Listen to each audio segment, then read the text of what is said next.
It happened. We got truck problems. Yep. Like I moved it to the phone.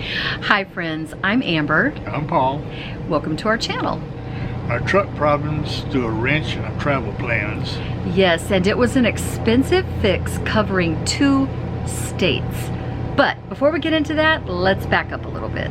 So if you watched our last video, we were in the Davis Mountains in Texas, and when we left there, we were New Mexico and Arizona bound with lots of scheduled stops along the way.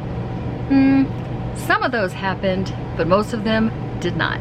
So the first stop that we successfully made it to was called the Point of Rocks in Fort Davis, Texas. And this site was dedicated to 3 stagecoach drivers back in the time. Back in the time. What can I say? Country boy alerts. It was really amazing. It was beautiful. The rocks are just enormous, and we enjoyed exploring that area with Jaxie. So the second stop we successfully made it to was Prada Marfa, and that was in Valentine, Texas. Prada Marfa is a sculpture made to look like a Prada store. It is not actually a Prada store. There's no way for the public to enter, and it has some Prada products inside. There's also a fence around Prada Marfa where you can put love locks on the fence and lock it with your key, which is what we did. At this time, the engine light came on. Yeah. And a message came up, DEF system, to see a Dodge dealership. Yeah, and the problem with that is that there's no Dodge dealerships. There's no any dealership in Valentine, Texas. And we were in the middle of nowhere. Well, we made it to Van Horn, Texas, where I had a mechanic put a code reader on the truck, and come to find out it's a DEF pump. And there was none in town. Nope. The mechanic at Chevron said that we would need to go to El Paso, which was over 100 miles away. Now the DEF error on the truck said we only at that point had 70 more miles we could drive before the truck went down to 5 miles an hour. That's a problem. The mechanic did tell us that he felt like we would be able to make it farther than that 70 miles, but that even if we broke down close to El Paso, 30 miles out or so, that we would be within that mile limit, that roadside assistance could come and get us and take us the rest of the way to the Dodge dealership in El Paso. So needless to say, all scheduled stops went out the window, and we headed to El Paso trying to get as close as we could. And let me tell you, it was pretty stressful being in the middle of nowhere.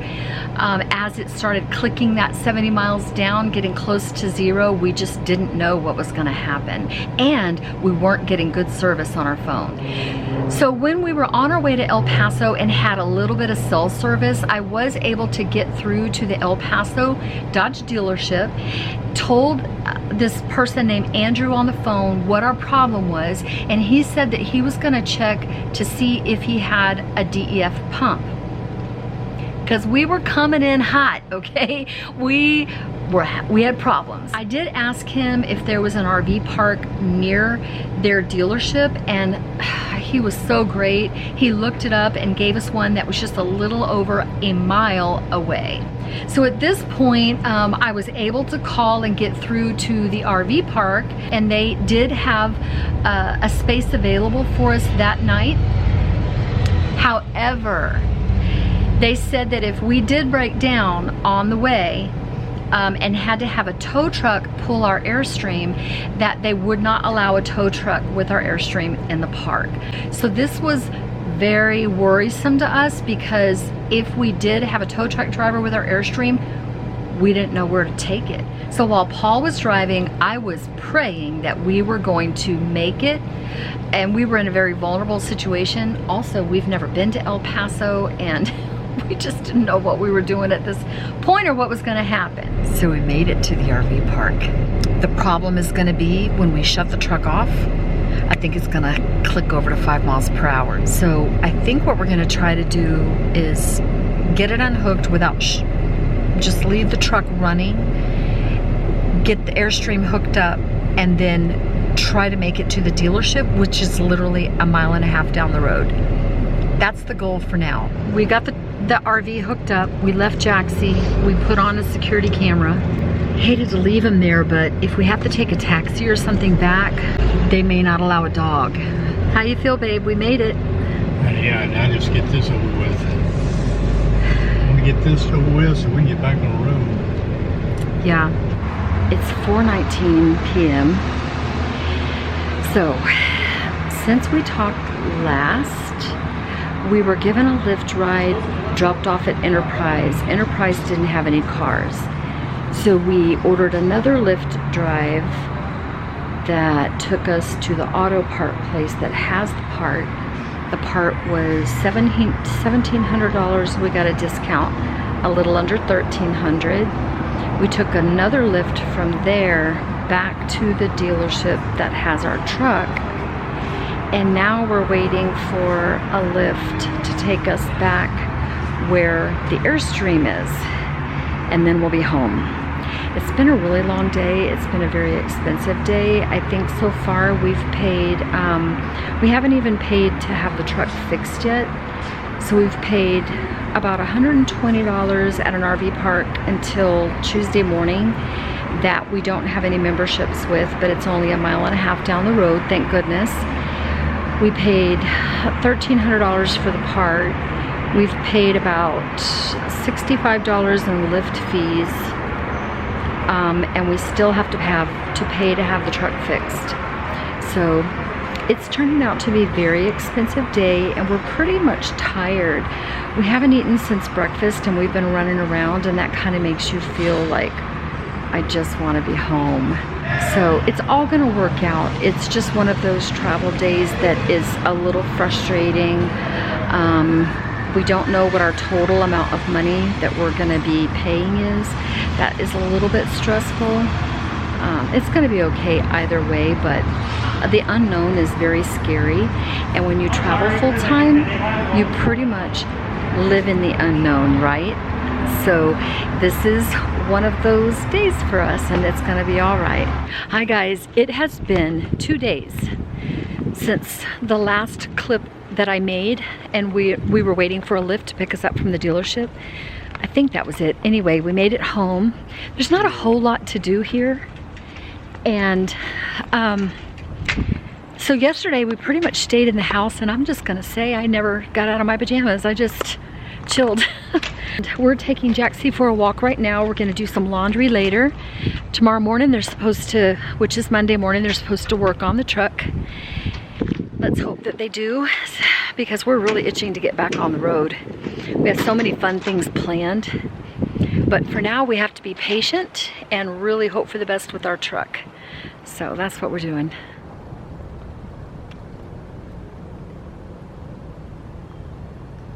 So I don't think, I don't remember, it's been a long couple days, but I don't remember if I told you where we actually are. So we are at the El Paso Roadrunner RV Park. I'll tell you, the people are so nice that are here. The staff is nice and it's clean. So we're very happy that we're here. Good morning. So it's now Monday. Paul already talked to Andrew at the dealership. Andrew stated that the truck is in the bay. They're looking at it now. And we're just waiting for them to call us and let us know. They already have the part to fix the pump. We're hoping it was only the pump. We're really hoping we can get out of here. It would be great to get out of here today, but at the very least tomorrow.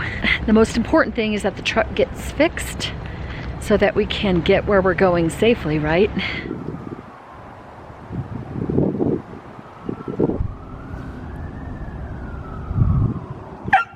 Alright, I got my truck back. They fixed all the recalls, changed out the DEF pump.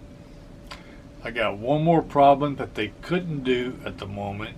They said it'd take 7 days to get the part, and that's the actuator turbocharger that I need. So what I did is I called ahead in Arizona, where we're going to be, And they got the part ready for me.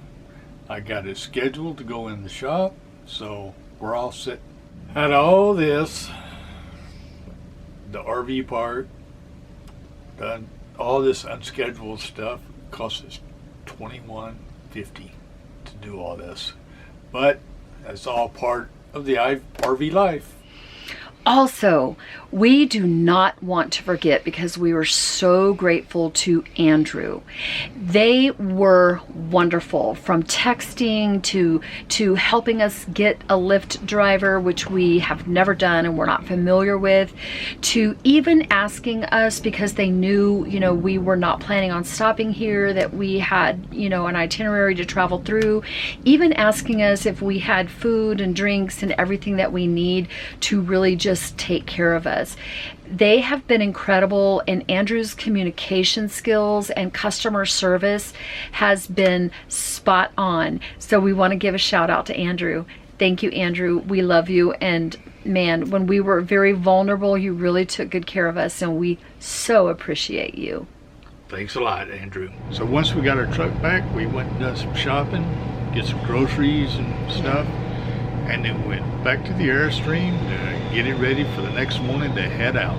So the next morning we had one goal, and that was to get back on track with our travel schedule. So later that afternoon, we arrived in Lordsburg, New Mexico at Shakespeare Ghost Town, which is also a Harvest Host location. So Shakespeare Ghost Town is not a ghost town, okay? There's no ghost. What it is it's an old mining town. So with the few hours that we had left in the day, we went on a tour with the owner and got to look around, and it is really cool.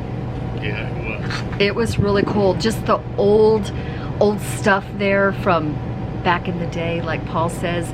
It was really very interesting. Even Billy the Kid was there. Yeah. The next morning we got up and headed to Arizona. Yes, finally. We were so excited to finally get to Arizona, which was the destination we had from the beginning. Took a little longer than expected, but we finally got there. Finally. Welcome to Arizona, baby. Woo! 3 states in 3 days. Well, guys, we made it to our destination in Arizona. Paul is in the office and he's checking in to see where we can park. There's not a lot of shade. It's very Arizona-ish with dirt and cactus. So because we had a layover in El Paso to get our truck fixed, we're only going to be here 1 night, whereas originally we had scheduled for 3. What you doing, Jaxie? Oh, he's eating rocks and... He goes, I miss these sticks. Ain't no sticks around here.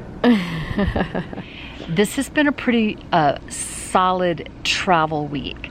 Last week, I think we traveled 5 out of 7 days. And it is Wednesday today, and we traveled yesterday. We traveled Monday, Tuesday, Wednesday, and we'll be traveling tomorrow. But once we get to Verde Valley tomorrow, we'll be there for 12 days, and I'm so excited. It only really worked out that way because of our layover in El Paso kind of put a wrench in our, yeah, kind of some relaxation days there, but we're trying to get back on track. But we really do love it. We as of today, we're back on schedule. Yes, as of today. So this is part of it, and this is kind of us being initiated into full-time travel. I think we've had it pretty easy.